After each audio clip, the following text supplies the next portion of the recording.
Socrates had a very famous quote. He said the key to a happy life is to do what? One more time, twice as loud, please. Know thyself. So to be authentic, your life direction must be a fruit that blossoms from your inner seeds, not from outer pressures, outer situations, and even outer opportunities. And that's a big one, isn't it? I'm going to say it again. To be authentic, your true life direction has to come from your inside and not from outside, whether they're pressures and situations or even opportunities that have come your way. How many people recognize that a lot of people are quote-unquote stuck in their situation because an opportunity came their way, they took advantage of it in order to just kind of like do this, and then they move on, but they never have moved on. Yes? And that's why it's, again, whenever it comes from the outside, it is not going to be a situation that's going to bear fruit in the end in the way you'd like it to. So therefore, it has to come from who you are. And the more insights you have about yourself, the better. So you'd think that a lot of people would, we'd all know who we are. We all know everything about ourselves. But generally, we don't take the time to really do any reflection and ask ourselves certain questions so we can actually really see, at least down on paper, who it is that we are and what we really enjoy and what we don't enjoy. Yes or yes? All right. So that's why this course is a really strong idea, because it'll give you uninterrupted, what's the word? Uninterrupted. And focused time to reflect on who you are. And this is the first of many of our self-discovery questionnaire that we'll be doing. And, we'll start kind of on a surface level and then move deeper and deeper as we proceed with it. So go ahead right now to page number 1 in your binder. And then I want you to turn to page number 9. Page number 9. So you are going to fill in the answers from page 1 through and including page 9, but not beyond. All right, you'll have a total of 20 to 30 minutes to do this, depending on how quick you are. So move pretty quickly. And again, I'm going to ask you to just kind of really, give yourself an opportunity to really have a look at this during this program, because, you can have your pat answers, but you can also look at adding some other pieces you maybe had been kind of like lurking in the back, but you really hadn't put them out there before. Just answer them the best you can and look for some other things, including what you normally answer, but some other pieces you may have not written down before, because we want some things that are coming from deep within you. All right, go ahead and you'll take 20 or 30 minutes. I'll let you know when it's done. Okay, very good. Excellent job, everybody, excellent job. So I'd like some people to stand up and just simply, I'll call on you, and just share with us one thing. How many things? One key thing you learned about yourself during this exercise, or what one reoccurring theme that you found that either you surprised you, or it was very strong for you, or anything in that arena. Who'd be willing to share with us just as an example? Right, this lady right here, just stand up, please. I'm Connie, and teaching came up for me again. I've always taught, but I've been looking at broadening, but it just keeps coming up over. I love it. I just love teaching. Sounds like it, doesn't she? Train the trainer. Yes, good. Give her a round of applause. Thank you. Yes, this lady right here. The thing that came up for me, and it was, I'm Marilyn. There are no mistakes for why you're partnered with somebody, but one of the things I put down on my list was, as a child, was alchemist. And I'm very good at both math and science and teaching and art and stuff like that. And what I realized is I am an alchemist. It's not like I want to be, because at the beginning of the list I thought, oh, that's the one thing I haven't done. I haven't really become an alchemist. I have pursued I'm becoming a spiritual practitioner as well. And I thought, oh, well, I've done all these things. And then when I got to the end of the list, it was, I am an alchemist. It's not just Leonardo da Vinci that's an alchemist. So right. It was a neat experience. So then the question will be, she had the same experience because she also is very good in math and science and art and spiritual. And so it was like, whoa, there's two of us. It was fun. It was really exciting. Do you want some more coffee? Okay.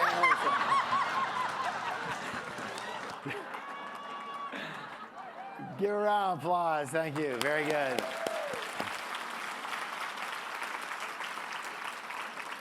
So the question will be, how do you frame that, and how do you possibly utilize that more in your life, right?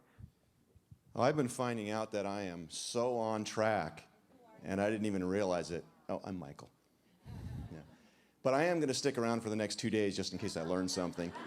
All right, that's good. Good. Give a round of applause. Very good.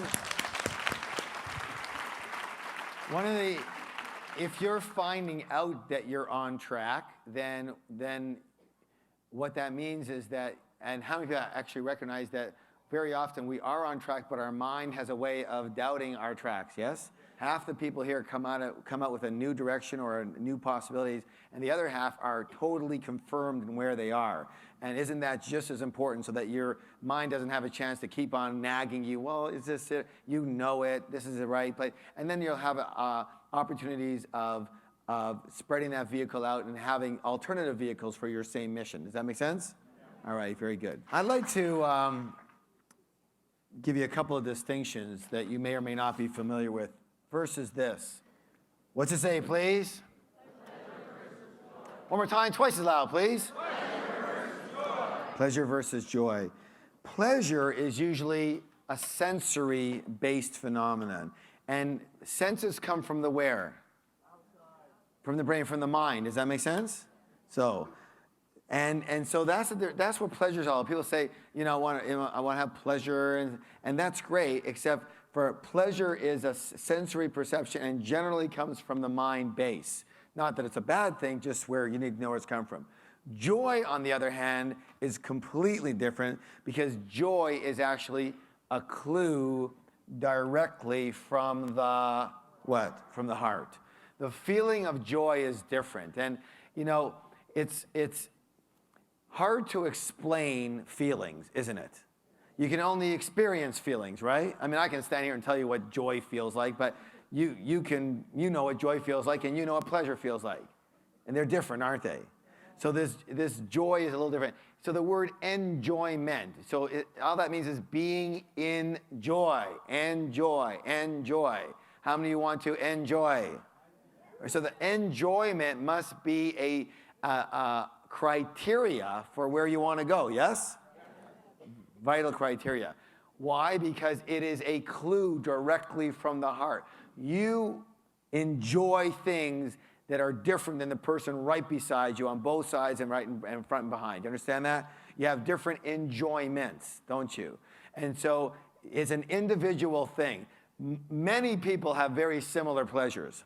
Very similar, okay? Some people, obviously a few differences, but very similar pleasures. But when it comes to joy, that is really a clue from the heart. So really look to the things you truly find joy in and enjoy. I love doing that, right?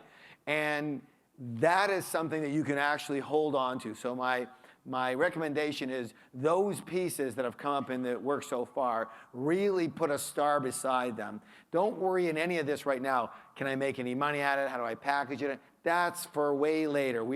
I promise you we'll bring that in later on. At this point in time, we're just looking for pieces, clues that are seeds within us that we can evoke and bring out and express and recognize and observe and go, I really enjoy doing this or being this or getting involved in this, yes?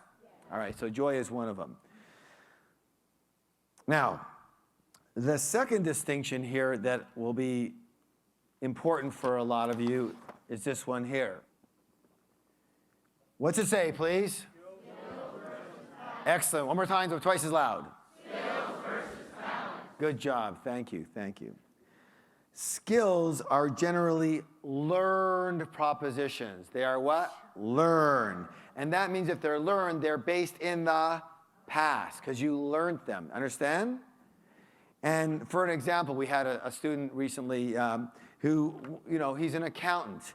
And, he might be very good at it, but he hates being an accountant. The only thing is, I tell him about changing his possibilities. He says, but I'm good at it. And I've invested so much time and energy and study in it. I went to school forever for it. I've got my masters and schmasters and this and that. And, I've got all this time and energy invested in this. And I'm good at it. Why? You understand? Yes, but I hate it, right? You can have all of that, but if you don't really enjoy it, it's not your true direction. It's a direction. It's workable. It'll make you a decent living, both financially and psychically and spiritually, but no more than that. Got it? If you want to not earn, but live in a decent life, then that's up to you. It's not what you come to our courses for. You don't need our courses to live a decent life. Understand what I'm saying? Our programs are to take you another level up, to help you reach your quote-unquote peak potentials, to help you move at a level that's higher than decent. Like excellent, like fantastic, like incredible, like why not? Some people do, why not you? Yes or yes? Yes. Say, why not me? Why not me? No good reason.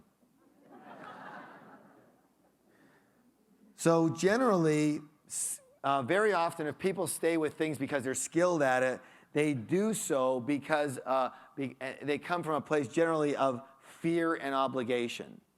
You understand what I'm saying? Very often. I'm not saying that in any way, shape, or form skills are bad. I'm just saying that I don't want you to make your decisions based on what you're skilled at. Unless your skill is a development of this one. What's that? Talents. Natural talents are generally what we call God-given gifts, or universe's gifts. They are organic. They grow from inside of you, and generally they have been with you forever, since birth. You didn't have to learn this. It was a part of you. You're always good at it or understanding at it. And yes, you can develop a talent into a skill, and that's a great thing to do. Yes?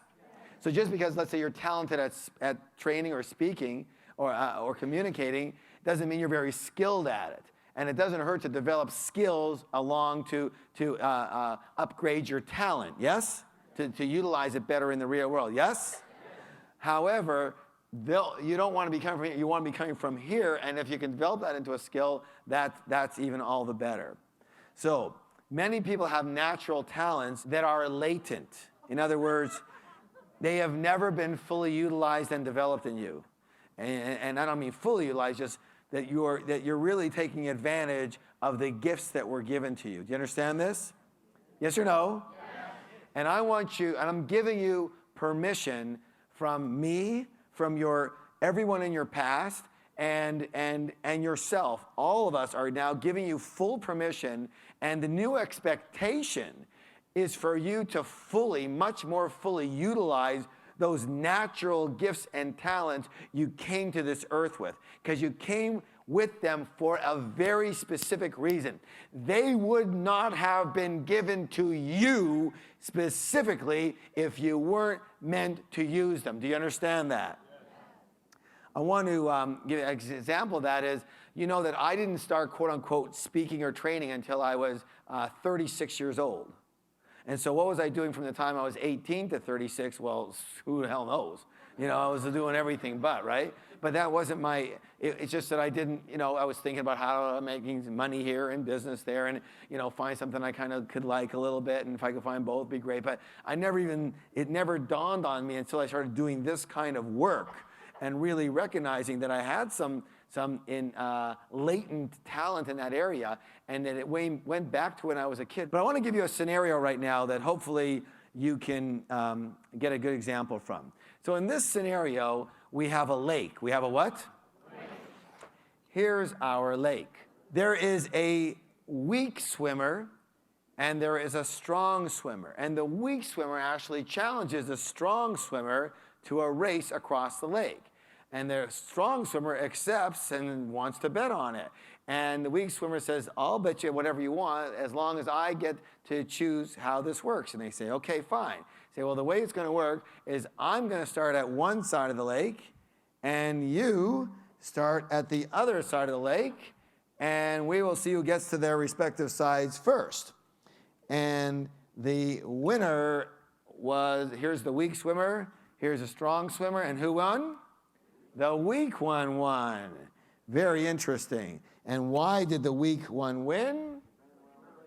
Because the weak one chose to swim with the current. So, You have these interests and talents and joys that you wrote down there for a reason. For a what? And these elements are your current. Your what? They are your current, your flow. And the idea for you is to swim with them instead of against them. If you use them, you will without a doubt achieve, I promise you, both success and happiness. And if you don't use them, chances are really good in life you will lose the race, no matter how much you struggle and no matter how strong you are. You understand what I'm saying? Because look at it this way. If you're doing what you truly enjoy and utilizing your, by the way, how many people notice that your talents, that whenever you are using your talents, you have a sense of joy? How many people know that when you have a sense of joy, we're very often using your talents, your natural gifts, right? So they go together, right? Yes or no? Yeah. One of the things that, there's a saying by Leo Buscaglia, and what he says, listen closely, I love this thing. He says, your talents are God's gifts to you. Using them is your gift back to God. Isn't that cute? It's beautiful, isn't it? I'll say it again. Your talents are God's gifts to you. Using them is your gift back to God. Using them. Most people are absolutely not using their quote-unquote universes or God's given talents. The peace that they came here with.